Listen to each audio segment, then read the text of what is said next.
Hello, hello, and welcome to the Lindsey Elmore Show. In today's episode, we'll be talking about raising girls to be women driven by their passions and strengths.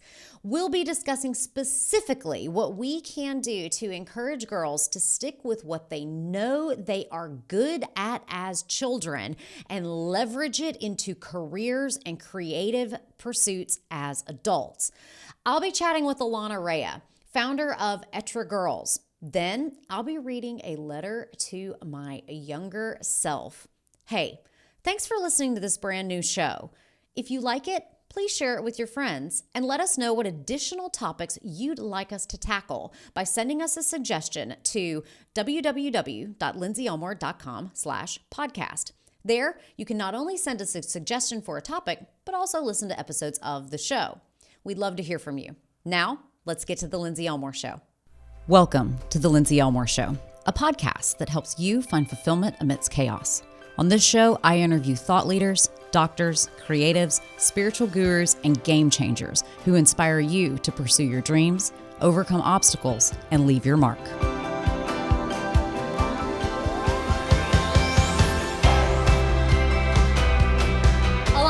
Thank you so much, not only for being on the podcast, but for coming to the studio. It's an honor to get to talk to you today. Thank you so much for having me. I'm happy to be here. I am so inspired by your book. That is a company that you founded called Etra. Mm-hmm. And one of the things that is so inspiring to me about you is that your life has taken several different leaps of faith. 100%. Leaving law practice and what I'm assuming was a powerful job, a well-paying job, a well-respected job, all the things that are supposed to be the feathers in our cap that we're looking for.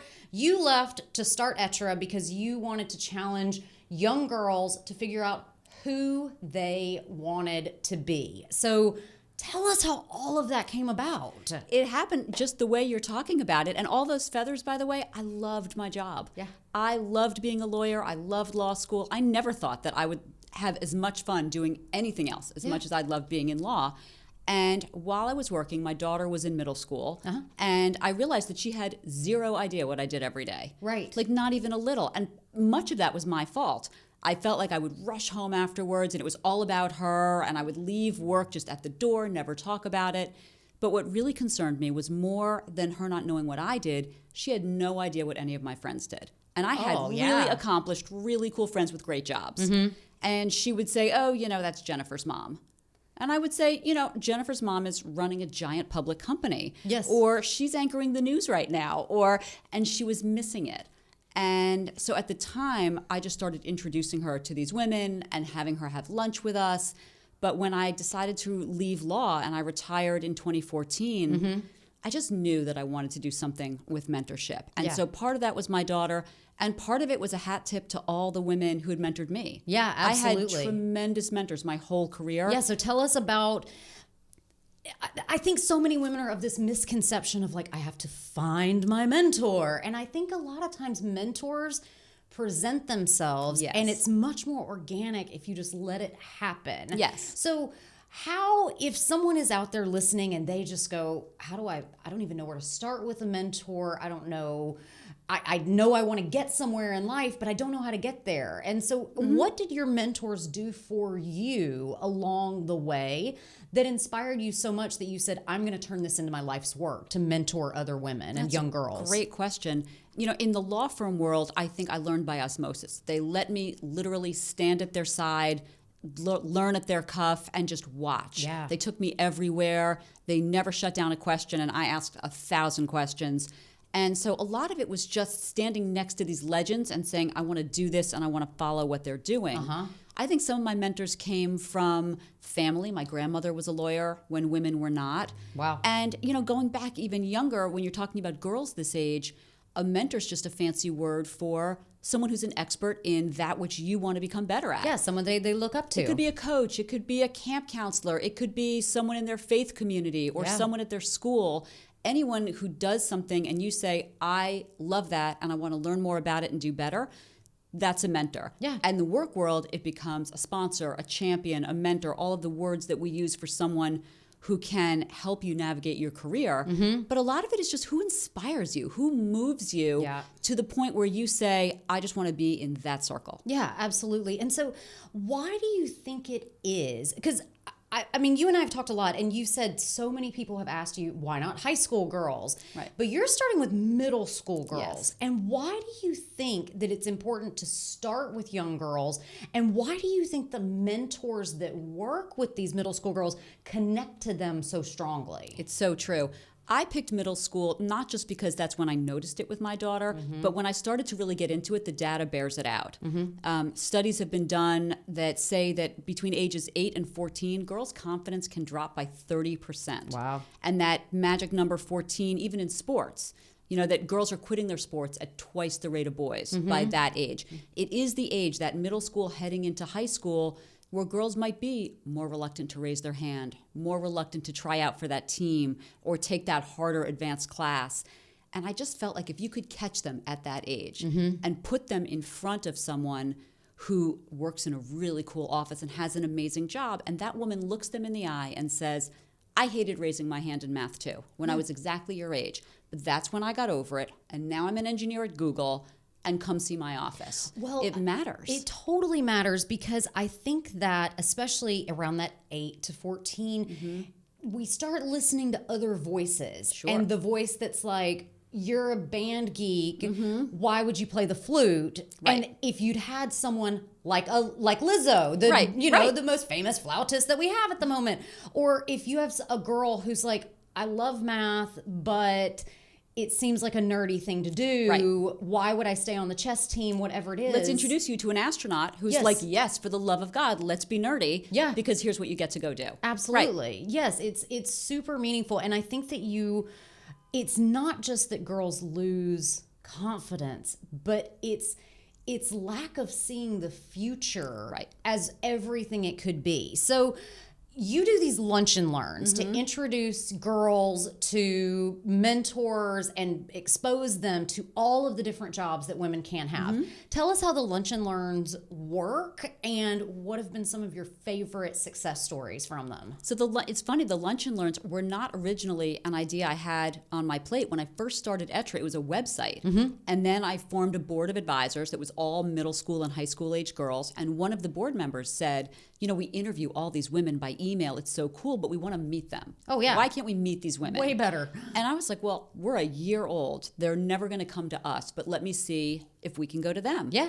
And I emailed people that I knew in companies. The girls voted on the companies, by the way. Oh, that's because cool. my law firm was like, oh, bring them here. And I love them to pieces, but they lacked that coolness factor. Yeah. So Spotify hosted our first one. Nice. And I decided we would make it really easy for the companies. So we're in and out in an hour.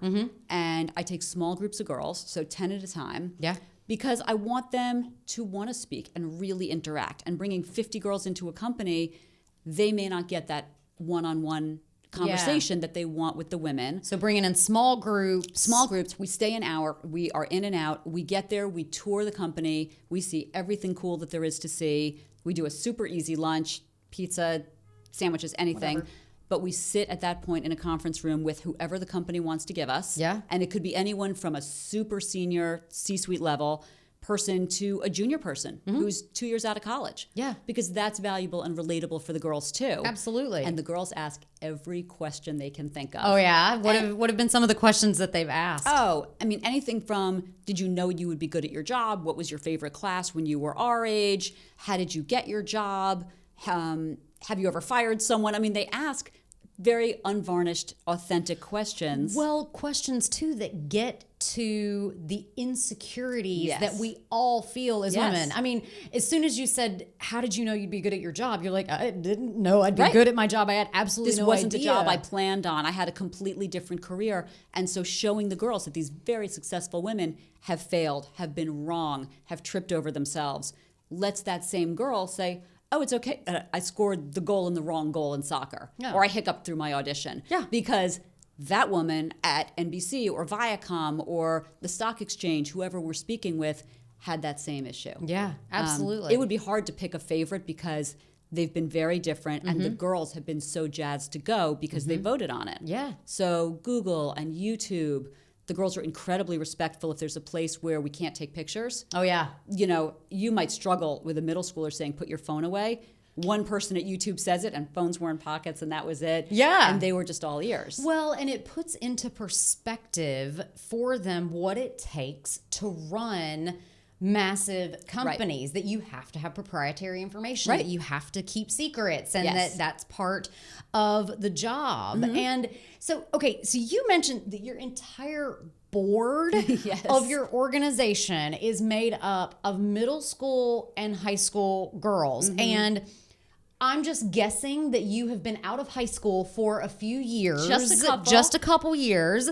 And so how does it work for you working with so many young women? And how do you make sure that the organization is moving forward to see your vision come to fruition and not just go on a millennial tangent? Right. You know what I mean? No, it's an important question. I knew when I started it, I needed authentic feedback. You know, I didn't have a middle school girl anymore, and the only way this was going to work was if I had real-time, on-trend information. But I also didn't want it to be really local to where I lived. So the board doesn't meet in person. I would love to someday, but we haven't yet. But I've got girls all over the country. It started with just emails, and then once we were active on social media, everyone just tagged everyone else. The board, I send a board email out once a month, and our board is 90 girls now. Wow. And I want it just to keep growing. Wow. If it were 200 girls, I'd be thrilled. Because every month I send something out that says, hey, this is what we're doing, this is where we're going, this is what we've recently written, and then questions. If you had a choice of interviewing a professional soccer player, an astronaut, or a CEO, who would you vote for? What would you ask? Tell me what to ask. Yes. So that then when I get opportunities that do align with the vision that I have for this company, I got to go see one of the SpaceX launches in December. Cool. Super cool. But the questions I asked to women at NASA and SpaceX and Space Tango and all these places were sent from the girls. I want their questions answered. It's not just that I want them to meet cool women or them to send me the questions. So the board really does shape and drive everything we do. And the thing that I think is super cool about you is when you started this organization, it wasn't just I'm taking a leap of faith, but you have done it all. Like you're writing those emails. When you talk about when I get an opportunity, you're actually writing these blogs, you're writing these media placements. You are walking the walk and not just being the face of everything. Now the girls should be the face of it, in truth. I mean, if the next time I come, I will bring a lineup and let them be the face. I feel like I want the voice to be consistent. And so I was writing all of the articles, and I had started writing when I sent cold emails out in the very beginning when I first put the website up to women I didn't know where I really wanted their opinion. And one woman was Ariana Huffington, because I had been to her Thrive conference. And she wrote back. It's amazing. 2 days later and said, I love what you're doing. You should write for HuffPost. This is when she was there. You should do a video with the girls for Talk to Me. Yep. And that's when I started writing. I never thought of myself as someone who was a writer or would enjoy writing. But the idea of breaking down these big topics like finance and philanthropy and entrepreneurship for younger girls, I started writing once a month for Huffington Post, then for Thrive. And now, I mean, I covered the SpaceX thing for Ms. Magazine. Now I love the writing. Yeah. Because it keeps it current. It keeps the voice there. I am starting to delegate a little bit more with my interns. Yeah. The girls are, they love the responsibility. Well, and delegation gives them the opportunity to get better. Yes. You know, you can't be everywhere all at one time. No. But you mentioned something that just kind of glossed over Ariana Huffington in my book. You went out on a limb a lot. You were unafraid to ask for help, which I think so many women and so many girls are just afraid to ask for help. And so you have not just Ariana Huffington, but you have writers, you have authors, you have actors, you have CEOs, you have people in technology.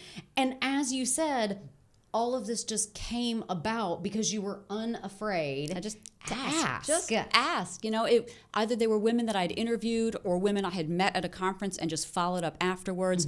I think every woman, whether you are a luminary like the 40 we have in the book or a friend of yours on the street, everyone remembers what it's like to be in middle school. Yeah. Oh, everyone, yes. and you get the eye roll, and you get the I would never live it again. But everyone remembers that. And if you say to them, what's one thing you would say to a middle schooler today, or what's one thing, even high school? I mean, the wisdom is valuable at a lot of ages. Everyone will offer it. Almost nobody said no. Or if it was a no, it was, I can't right now, reach back out in 6 months. Totally. And the wisdom that they gave, the quotes in the interviews in the book, my friends love them, but the girls are honored that these women took the time. Totally. And you took the time, and I love the way that the book is organized because it goes through 10 different values, morals that girls need. Be smart, be innovative, be wise, be connected, be strong, be informed, be charitable, be brave, be happy, and be well read. And all of these things, I was going through your website or something, and I found that you were really wanting to instill in young girls financial confidence. Yes. How do we teach them about entrepreneurship? These are not topics that most people are talking to middle schoolers about. And so why is it so important to talk to girls about reading, about being wise, about being connected to friends? Why are these topics so important to you right now? I just refuse to underestimate them. These girls, there's no shortage of information for them. They are exposed to so much.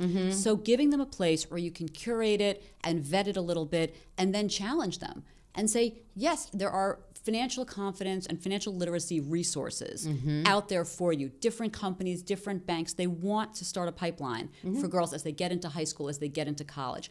I just want to back it up a little bit. Yeah. There's nothing wrong with asking the question, what's a mortgage? What's a 401k? How does a car lease work? Because they're hearing these conversations at the dinner table. And there is no reason that they should be shut out of it.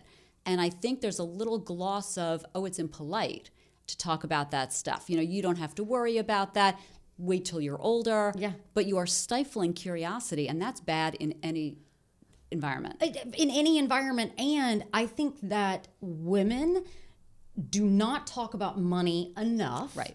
And it's one of the reasons that we don't make as much money as our male 80 cents on the dollar. 80 cents and on the dollar. lower for and women that's of color. If you're white. Exactly. Yes, if you're Latino, you're down to about 50, 60 cents on the dollar compared to an average white man. But it's not wrong to tell girls that, because I wrote an article where I broke it out like a math problem. You know, Jack and Jill have the same job. They work the same number of hours. Jack makes this, Jill makes this, her friends make this.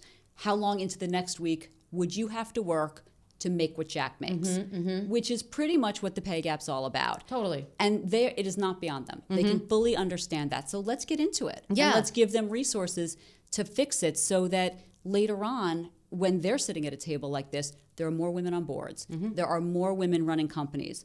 We are past 20% of the Congress, or 3 Supreme Court justices, or 25% in the state legislature. Yeah. Let's raise those numbers.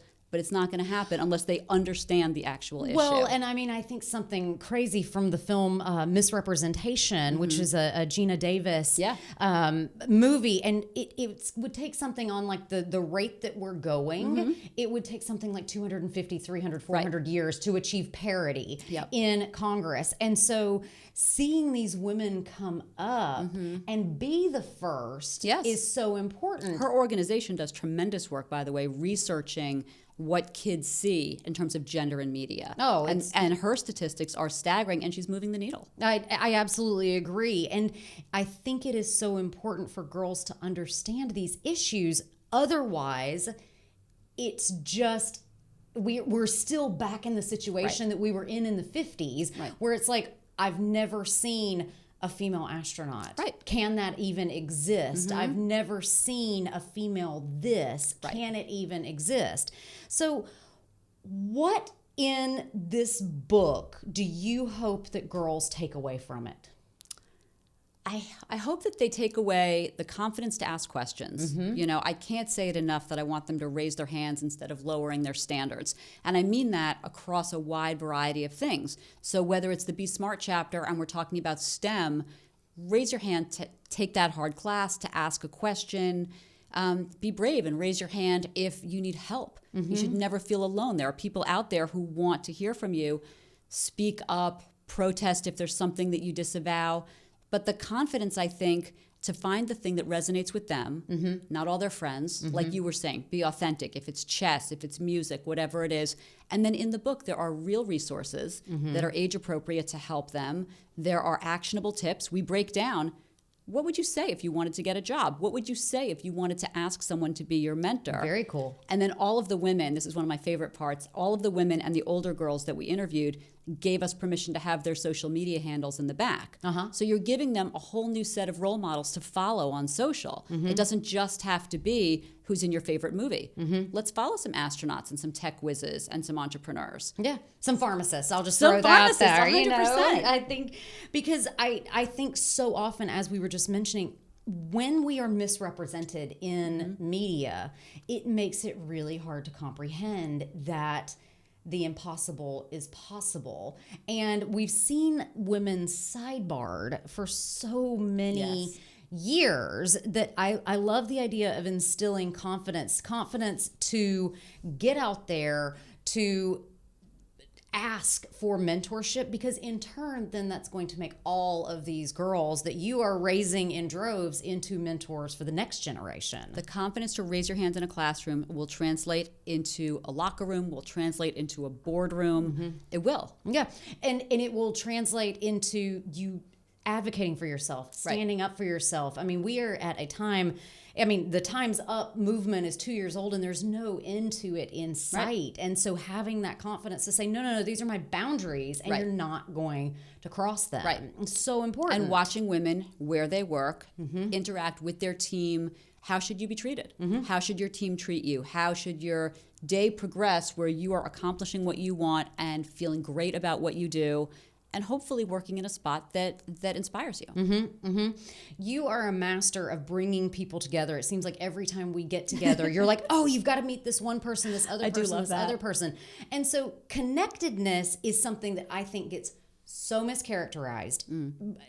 There is a concept that women are in competition with each other.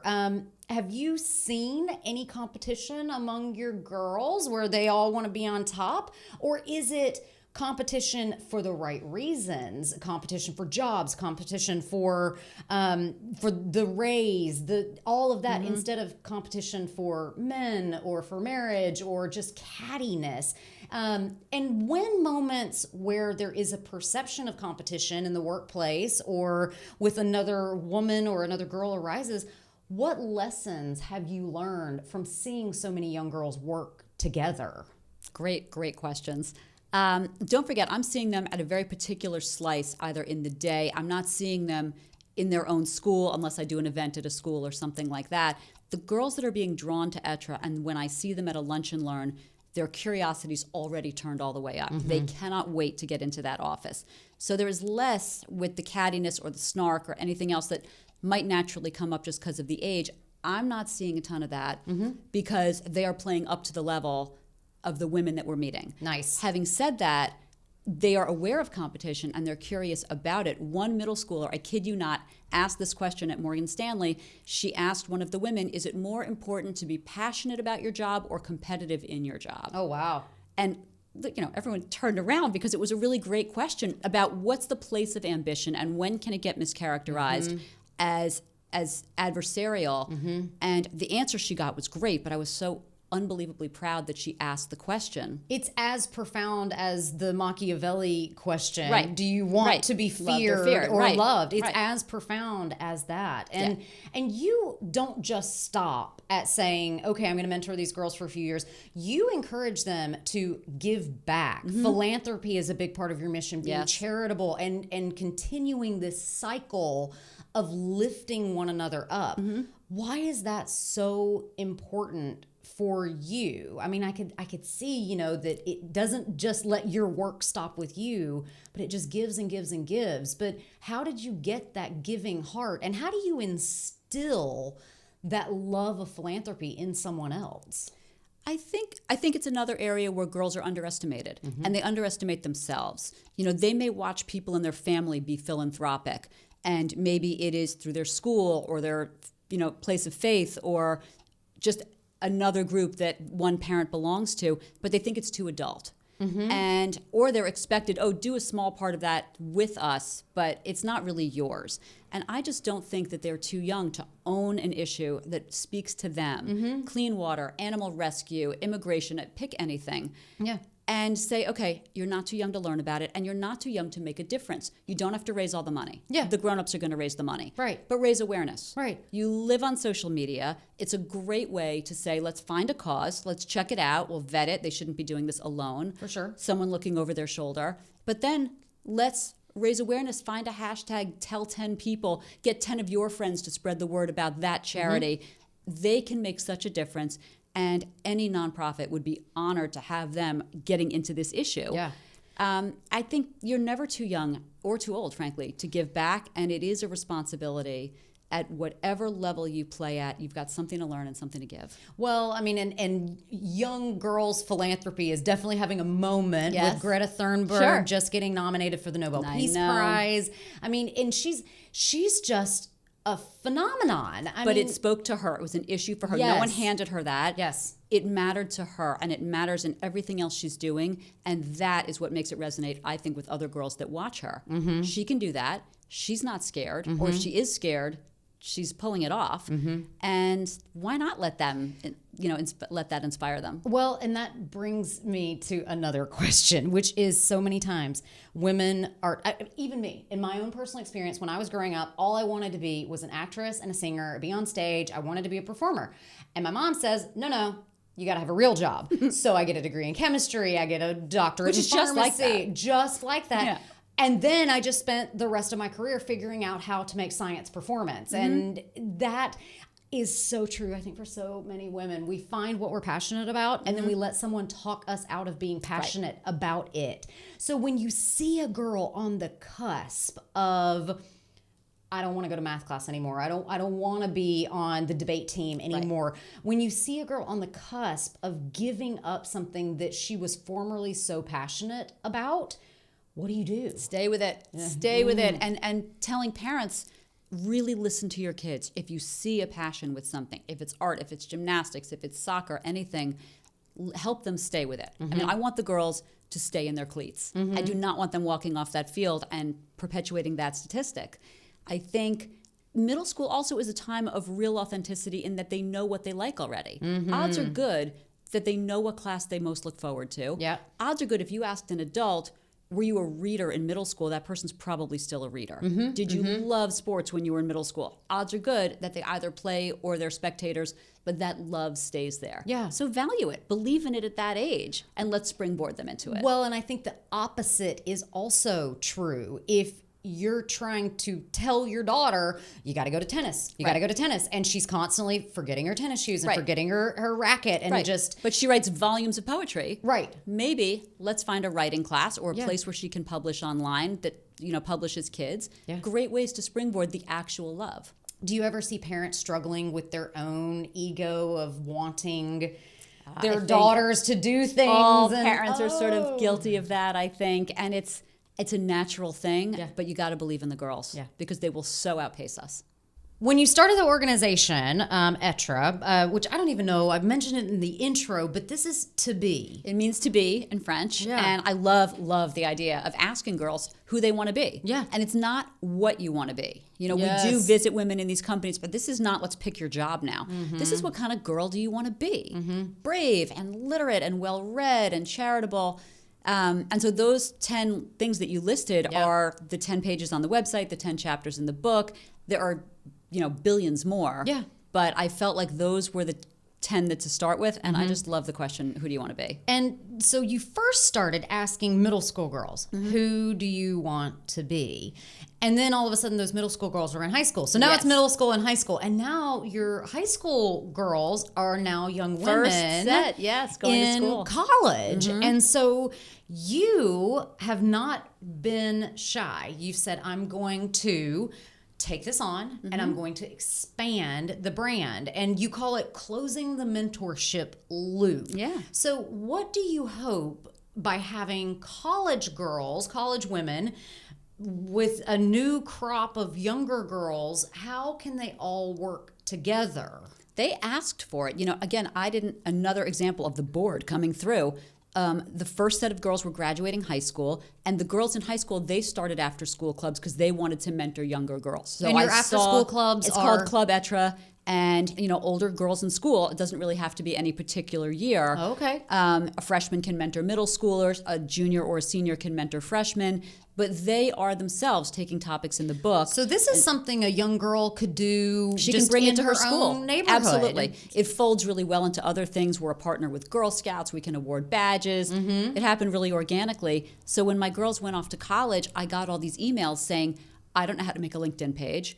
Will you look at my resume? And can I reach back out to that woman I met at Viacom? Would she talk to me about this? So now there's a whole new opportunity for mentorship. The women we met with when the girls were young are delighted to get back in touch because it was only 10 girls. Yeah. And maybe a third of them are going to reach back out to that person, but they love seeing how these girls are doing. Well, and isn't it It's a whole new level. And it's just the human experience. We want to know that our work matters. Yes, 100%. We want to know that our work matters. And so let's say that someone listening to this, hopefully the moms listening are saying, hey girls, come on, this is the time for you to get into the room and let's start mentoring and let's start working with people.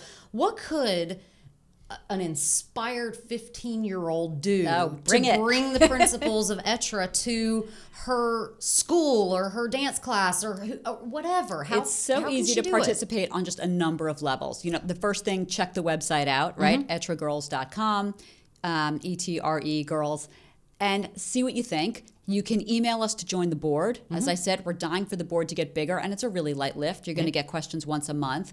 You can start a club at your school, and it can be something that covers all the topics we do, or if you have a particular interest, you just want to interview collegiate athletes, we can hook you up with people and help you interview. You want to meet local authors in your area and do a book club. It can be a finance club.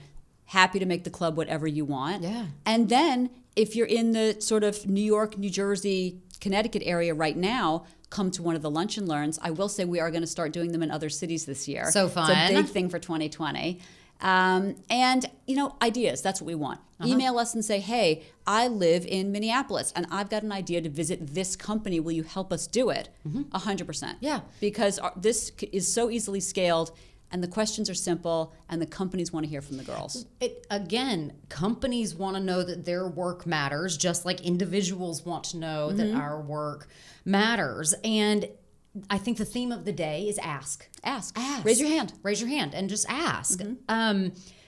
What do you hope the legacy of this organization is? Like, where do you, when girls that have worked with you, that were in that meeting at Spotify, are 40 years old and they're coming, and what do you hope they look back on and remember with their experience with Etra Girls? I hope when someone asks them, what was it like in middle school or what was it like in college, they don't roll their eyes and say it was awful. I hope they say, I met this woman, I saw this job, I talked with this other woman at a different company, I had these options and it opened my eyes. And now any girl that asks me, I want to pay it forward. I just hope that the women they met, not me, but the women that they're meeting in these places inspires them in some meaningful way that they just keep it going. That's Absolutely. Well, before I let you go today, we have a couple of questions in our lightning round. You ready? Let's do it. You ready to go? I am. So no right or wrong answer. Just tell me the first thing that comes to your mind. Okay. Your number one strength is? Joy. Oh, I love that. I am a big dark cloud. I will find the joy somewhere. 100% I will. of the time. I will find the joy. Oh, that's so great. I love that. So enthusiasm for life, passion for life. Yeah, glass half full. We'll find the joy. Yeah, and I can say from knowing you for a brief period of time, that's absolutely true. What do you struggle with? Letting go. The delegating. I have to use my interns more. I just have to let it go. See, I am going to challenge you a little bit, because one of the things I was thinking a moment ago while you were talking was you have a very defined vision. You know exactly what you want. This self-published book that is exactly the design that you wanted, exactly the flow, all of it. But yet you are willing to sit here and go, hey, if you want to start an Etra Girls Club at your school, make it your own. Right. And so I think you might be better at letting things go than you Well, know. only because I'm putting it in good hands with the girls then, but it is something I struggle with. Well, the confidence and the trust and the faith and all of the superlatives that you have about the impact that girls can have is super inspiring. I can see why this book is becoming a movement, and I'm so glad that I met you, because I just think your vision is so big for what it can give to the world. Thank you so much. If you could say one word, you inspired this question in every single lightning round. If you could say one word to your younger self, what would it be? One word. Brave. Brave. Brave. Be brave. Bring That's it. one of Yeah. the chapters you have. What keeps you up at night? I still worry about my kids. They're adult kids, but I don't think that ever goes away. Yeah, you I know. You worry about your kids. Well, I mean, it's me not having any kids, but considering having kids, it's like they're not just kids. You got to keep raising them until you die. Right. You know, they're still your children. And they're amazing, but they're grown-ups, and you always worry a little bit. Oh, for sure. Yeah. I mean, you love them, Yeah. and that's the way it is. Who's your greatest inspiration? Great question. I'm going to say my grandmother. Oh, yeah? Yeah, she was a lawyer in 1936. Wow. And I wanted to look like her and be like her, and she had tremendous drive. And I'm going to say my grandmother. What kind of law did she practice? Real estate law. Oh, wow. Which was not In New something York? I ever touched. Yeah. Oh, wow. She was busy. She was busy, and she was never afraid to be the only woman in the room. She was never afraid to speak up. And she set a really great example. I mean, she really cleared a path. Oh, that's fantastic. Which is what your entire life's work Yeah. has become. Which I about. never would have pictured. Yeah. Ever. That's great. God to you is? Generous. Oh, that is very true. I feel like I've been blessed a million ways with the people I've met and the opportunities that I've had. And, you just want to be worthy at the end of the day. Absolutely. Well, you are definitely putting out amazing vibes into this world. Illana Raia, I am so honored to have interviewed you today. If you guys have not done it yet, head to etragirls.com and pick up a copy of Etra Girls, Who Do You Want to Be? Thank you so much. Thank you so much for having me. I had a blast. Yeah. Do you know a young girl who is nervous about her first period? Trust me, I understand those emotions. When I first started my period, I was a nervous wreck. I didn't want to go to school. I didn't want to acknowledge that there were now additional steps that I had to take care of myself. And I really, really didn't want to talk to anyone about it. Well, Thinks is changing all of that. Their line, Thinks Between, is specifically designed for young girls. So if you know a young girl who is nervous to get started with her first period, head on over to www.shethinks.com/Lindsey Elmore. That's www.shethinks.com/Lindsey Elmore. Grab a pair of period-proof panties that will keep young girls in school and continue to have them raise their hands without lowering their standards. To end today's podcast, I took some inspiration from Illana, our guest today, and wrote a letter to myself. The fact of the matter is, we all go through a lot as we grow up, and life's not always easy. And I think taking a minute to reflect back on who we were and who we are, and really embrace the best characteristics that we had as young children, the vision, the joy, the love, the innocence that we all had that slowly gets eroded over time. My love, you have a great big heart and an even bigger voice, and you are not the one who will ever play the wallflower. You are big, bold, daring, and you love extremely deeply. Never change, baby girl. You'll get in trouble in your life. You push boundaries. You are unafraid to explore the things that hurt you. You're unafraid to face your own failures and to explore and find your place in the world. As you push boundaries, always remember to do it with kindness. Act from a place of the deep love within you. Always trust your heart as you push boundaries. It will never fail you. Hey, and never change, baby girl. Not everyone is going to like you. You make people think. You are direct, you are succinct, you are a force of nature, and you defy every box anyone has ever told you to fit in.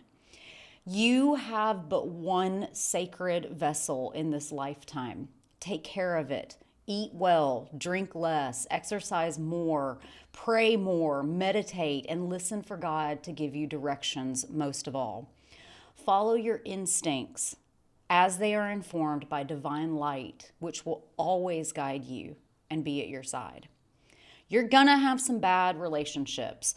People will treat you like you aren't worthy of love. You'll have relationships with people who undervalue you, who hurt that big, beautiful heart of yours to the point where you think that it might break. But remember this, you will never break. Through bruises and scars, you will learn to bend. Never change, baby girl. You'll learn some tough lessons. Letting go of things that you love will be very tough for you. You are downright going to piss people off because of the space that you command in this universe. Don't dwell on it. Forgive yourself. Apologize every time that you are unkind. Give it all to God and let it be. Ignore the voices of the world that threaten to erode you and never change, baby girl. You are so smart. Build your brain, get your education, and value it. No one can ever take knowledge out of your head. And inside of your head is an expansive abyss. I challenge you to fill it, not just with books, but with street smarts, and grow your love for teaching that you have had since you were a small, small child. Go out into the world and be the biggest, boldest, baddest, hardest working, and most inspired version of you. No one will ever put you in a corner, so you might as well command center stage. It's where you are the most alive. Live and go out into this world and never change. What kind of letter would you write to yourself? The Lindsey Elmore Show is written and produced by me, Lindsey Elmore. Show segments are produced by Sue Procco and Kelsey Lorman. Production design, sound design, and editing is by Jive Media.